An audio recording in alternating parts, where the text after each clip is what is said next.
There is a moment, and if you have lived it, you know exactly what I am talking about. When something shifts, not loudly, not with drama, just quietly, like a light turning on in a room that stayed dark for way too long. You stopped reacting the way you used to. You stopped saying sorry for things that were never your fault. You stopped making yourself small so someone else could feel big. And somewhere in that stillness, in that new and hard-won peace, you finally found yourself, and someone noticed. Someone who had built their whole connection with you on the belief that you would always be there to be pushed, shaken, questioned, and broken down. And when they saw that you were no longer that person, when they looked into your eyes and found something solid, something they could not read, something they could no longer control, something changed in them too, not for the better, for something far more dangerous. What I am about to share with you is not theory. It is not generic advice from some textbook. It is the psychological reality of what happens inside a narcissist when they truly realize that you are no longer theirs to manipulate. And more importantly, I am going to tell you exactly what they do next. Because there is one final move they make, one last dirty trick, and if you do not know it is coming, it will catch you completely off guard. Even now, even after everything you have survived, if this kind of deep psychological truth is something you need in your life right now, and I think it is because you are still here, then make sure you subscribe to this channel. Every single week, content like this is waiting for you. Content that does not talk down to you, does not offer empty feel-good quotes, but instead gives you the raw, precise, psychological understanding you need to protect yourself and rebuild your life. Subscribe now. Stay with me because this one matters.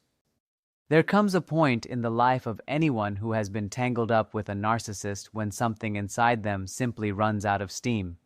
Not in the way of giving up, in the way of waking up. You reach the bottom of the pain. You sit there long enough that the bottom starts to feel familiar. And slowly from that place of total exhaustion, something in you reorganizes. The part of you that spent years trying to be enough, trying to understand them, trying to fix what could never be fixed, that part gets tired in a way that turns into wisdom. You stop trying to figure out their moods. You stop practicing arguments in your head at 3 in the morning. You stop waiting for the apology that was never going to come. And that stopping, that pulling back of your desperate, aching energy is the most powerful thing you have ever done. Even if it did not feel powerful at the time, even if it felt like numbness, even if it felt like loss.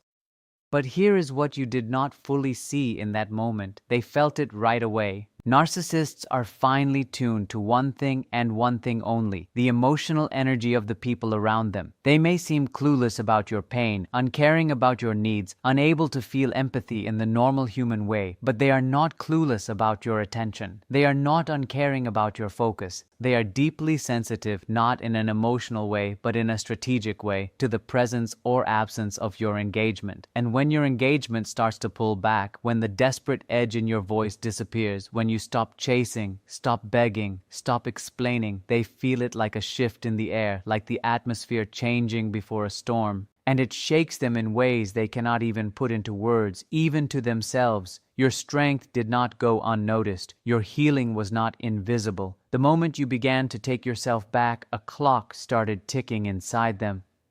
A quiet panic began to build under the surface of their carefully put-together composure. Because you were never just a person to them, you were a resource, a mirror, a supply. And supply does not simply walk away without consequences, at least not in the psychological world of a narcissist. Supply is supposed to stay, supply is supposed to orbit, supply is supposed to be always available, always affected, always reachable. And you had the nerve to become something completely different. So they started to adjust, they started to recalibrate, they watched you from a new distance, trying to find the crack in your armor, the thread they could still pull. And when they could not find one easily, when the usual tools stopped working, when guilt trips landed flat, when the silent treatment no longer brought you crawling back, when provocations failed to get a reaction, something shifted in them too. Something colder, something more calculated, something that most people who study narcissism do not talk about nearly enough. This is when the final tactic begins. The final tactic does not look like what you would expect. It does not come with the drama and cruelty of the early cycles you lived it through. It does not look like rage or punishment or the cold, calculated devaluation you already know how to spot. It is far more subtle than that, far more sophisticated, and because it comes dressed in something that looks almost like decency, almost like change, almost like the person you always wanted them to be, it is the most dangerous move they make. What the narcissist does when they finally accept that their usual toolkit has failed is this. They perform a transformation, not a real one, a performed one. They build with remarkable precision the exact version of themselves that you always needed them to be, the version that would have kept you, the version you cried over losing 1,000 times. They become, or rather they appear to become, reflective, remorseful, awakened, self-aware. And they bring this new version to your door with a kind of softness and sincerity that feels, against all your hard-won logic, completely real. This is the Hoover maneuver at its highest level of psychological refinement. And what makes it different from the early stage Hoovers, the texts, the grand gestures, the cycling back to love bombing, is the depth of the performance and the precision of its targeting. In the early cycles, they came back with attention and affection. Now they come back with apparent growth because they have watched you. They have paid attention to your evolution, your language, your boundaries. They have listened, maybe without you even realizing it, to what finally pushed you away.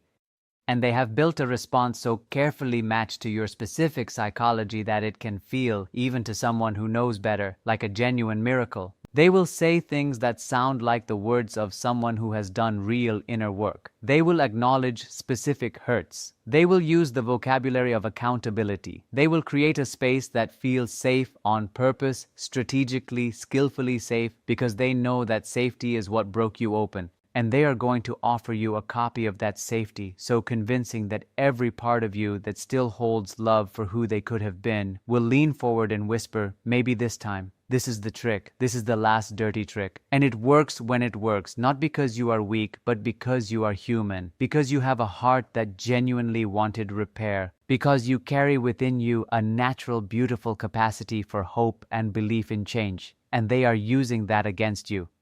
They have always used it against you, but now they are using it with a level of precision they have never used before. Because this is their last move. Some part of them knows that if this does not work, you are truly gone. And so they bring everything they have to this final attempt. Understanding why this happens requires you to look at what is going on inside them, not with compassion that makes excuses for them, but with clear-eyed psychological precision that protects you. When a narcissist loses control of someone they once held tightly in their psychological grip, they go through something that functions in their internal world like an identity crisis, because you were part of the structure of their self-image. Your admiration, your attention, your fear, your devotion, these were load-bearing walls in the framework of their fragile inner world.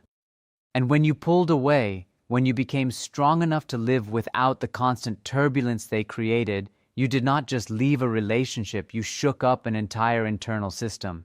Their sense of being superior depends on having people beneath them. Their grandiosity needs an audience. And you, by healing, by growing, by quietly and powerfully refusing to participate anymore, took all of that away. You became proof of something they cannot afford to believe, that they are not as powerful as they think, that someone can genuinely outgrow them and become more than they ever were in the relationship. This is not just uncomfortable for a narcissist. This is existentially threatening. It touches the rawest wound in their entire psychological makeup. The fear that underneath all the performance, they are ordinary and breakable and beatable. And you, by walking away with your dignity intact, proved it. So the final tactic is not just about getting you back. It is about restoring their internal balance. It is about reestablishing that they still have power, that they can still move you. If you are finding this valuable, if something in these words is landing in a place that feels true and recognized, then I want to remind you that this channel exists to give you exactly this every week. Subscribe if you have not yet. Share this with someone who needs it, because this is the kind of content that can change the direction of someone's life. After the initial approach, the performance of growth, the carefully measured softness, there will almost always come a second phase. And this is where the mask starts to develop hairline cracks if you are watching carefully, because a genuine transformation can sustain itself indefinitely. A performance, no matter how polished, cannot. At some point, the effort required to keep up the act exceeds what they are willing to put in. And when you do not give in quickly enough, when your strength holds, when you respond with warmth but not surrender, the pressure starts to build behind the mask, and then you will start to see it. Small things at first, a flash of impatience when you do not respond the way they hoped, a subtle shift in tone when you hold a boundary, a moment where the old deflection shows up, dressed in new language but recognizable in its movement. They might frame their efforts as sacrifice. They might begin to suggest, gently but clearly, that your caution is the problem, that your inability to simply believe in their change is evidence of your damage, not theirs. This is the reframe. This is where the accountability they performed starts to redirect itself back at you. If you are not watching for it, you will absorb it. Your nervous system, already trained by years of subtle manipulation to believe that your perception is the issue, will be open to this inversion. They will suggest that your strength is actually rigidity, that your clarity is actually fear, that your refusal to immediately trust is a wound you need to heal, not a wisdom you have earned. And they will do this so smoothly, so seemingly with care, that it can feel like they are trying to help you, even as they are tearing down the very foundation of the strength that freed you. Do not let them redefine your strength as your problem. This is the crux. This is the center of the final trick. Because if they can convince you that your clarity is actually damage, if they can turn your hard-won awareness into a symptom, then they have pulled off something extraordinary. They have used your healing against you. They have weaponized your growth, and you will find yourself doing the unthinkable, explaining your sanity to the person who tried to take it from you. There is another layer to this that operates almost entirely below conscious awareness.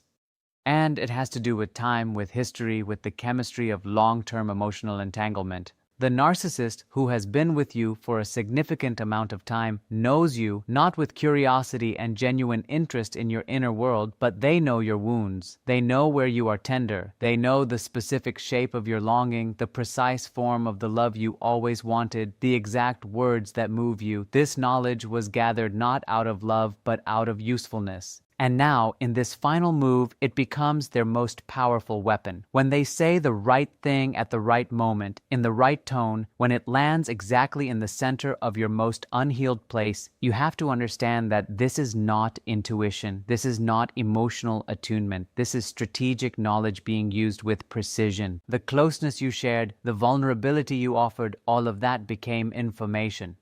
Information in the hands of someone who has never learned to love without controlling becomes ammunition. So when their final approach echoes your own deepest language back to you and you feel that strange sense of being truly seen, what you are actually feeling is your own soul being reflected back to you, not their love, yourself mirrored. And the feeling of being known that rises in that moment is real. It is just not coming from them. The answer to all of this is not cruelty. It is not revenge. It is not a dramatic confrontation or a righteous speech.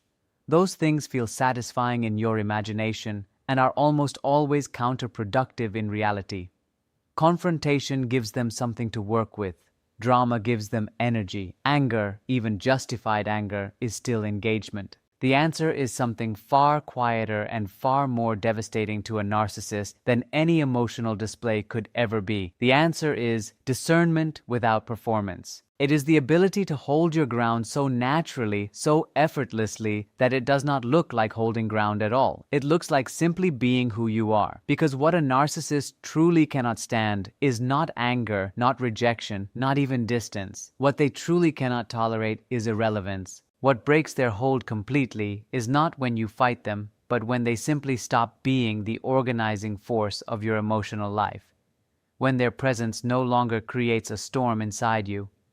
When you can hear from them, be near them, even have a brief interaction with them, and return to your own internal calm as naturally as the surface of a deep lake returns to stillness after a stone is dropped in. That stillness is your power, not as a tactic, not as a tool, but as the genuine inheritance of the work you have done. When you recognize the final trick for what it is, not in theory but in real time, something remarkable happens. The recognition itself changes the experience. Instead of being pulled under, you find yourself watching from above, not coldly, not without feeling, but with a clarity that is almost like seeing in a new dimension. You see the move. You see the fear beneath the move. You see the wound beneath the fear. And you see, perhaps for the first time, with absolute completeness, that none of this was ever really about you. The way they treated you was never a reflection of your worth. It was always and only a reflection of their limitations, their inability to truly connect, their terror of being ordinary, their incapacity for the kind of real, mutual, vulnerable love that you were always capable of giving and that they were never capable of receiving. You did not get strong because it was easy. You got strong because you had no other choice but to feel everything, process everything, understand everything, and keep moving anyway. The strength you have now is not the absence of pain. It is pain that was turned into clarity, into wisdom, into the specific and irreplaceable knowing that comes only from having been through something that tried to take everything from you and failed. And the narcissist sees that strength. They see it because they cannot possess it, because everything they are is constructed and everything you have earned is real. And that gap between what is performed and what is genuine is ultimately what they can never overcome. The narcissist's final trick was designed to pull you back from the edge of the life that is waiting for you. A version of your life that is not organized around surviving someone else's instability. A version of yourself that does not need to be strong in the defensive, armored way, but is simply, naturally, quietly whole. And something in you already knows, not just in your head, but in the place below the words, that going back would be a kind of self-betrayal that no love story, however beautiful it once felt, is worth. If what you found here today gave you something you needed, something that named what you could not name, that saw what felt unseen, then this channel is yours. Subscribe, come back, bring whoever in your life needs to hear this, because there is so much more to understand, to name, to illuminate. So much that has happened to you that deserves to be seen with this kind of precision and this kind of care. The final trick has already failed, and somewhere beneath everything you are still processing, beneath the grief and the anger and the complicated love that does not disappear just because you finally understand the truth, you already know it. You already know that you are not going back, that the version of you that was open to their design no longer fully exists, that you have crossed a line that cannot be uncrossed. And that knowledge, that quiet, unshakable private knowledge, is the thing they were most afraid of. It is the thing they brought out their final trick to prevent. And the fact that you are here listening, awake, clear, breathing, means it did not work, means it never really had a chance, means that something in you, even at your lowest, was always more powerful than everything they could bring against it, and that something is still here, still present, still becoming.